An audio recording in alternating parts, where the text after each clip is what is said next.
On the Scene video coverage of AHA 2012 is supported by Pradaxa.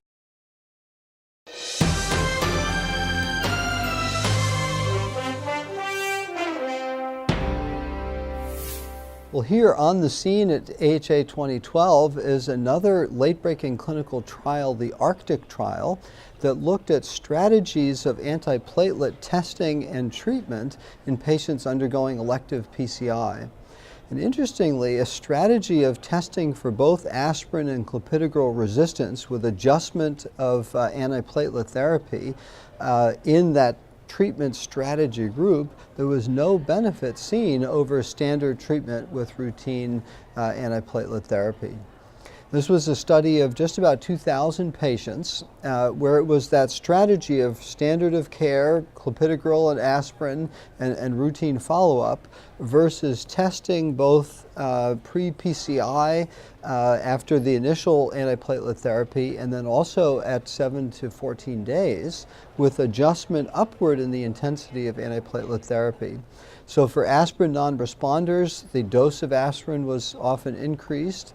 And then for clopidogrel non-responders, the dose of clopidogrel could be reloaded or increased at the follow-up phase, or switching to prasugrel, not done very much early, but done about 15% of patients later at time point, and the use of 2B3A inhibitors at the acute setting. That was done in about 80% of the clopidogrel non-responders.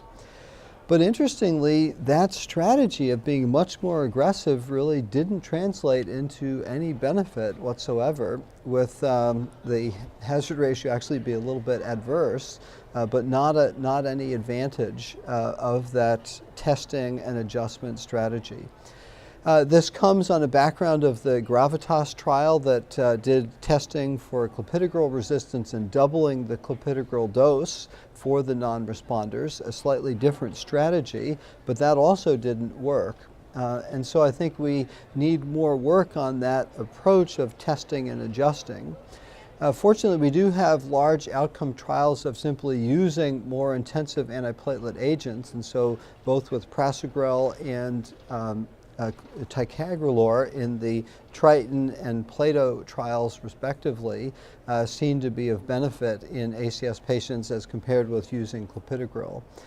With prasugrel, no benefit seen in a medically managed or conservatively managed group in the Trilogy trial, but a clear benefit in PCI. And with ticagrelor, both in the ACS setting of with or without an invasive strategy, an advantage. So intensive antiplatelet therapy clearly works, but the adjustment and testing strategy really hasn't panned out so far, and more work would be needed to evolve that approach. So for CVN and On the Scene, I'm Chris Cannon.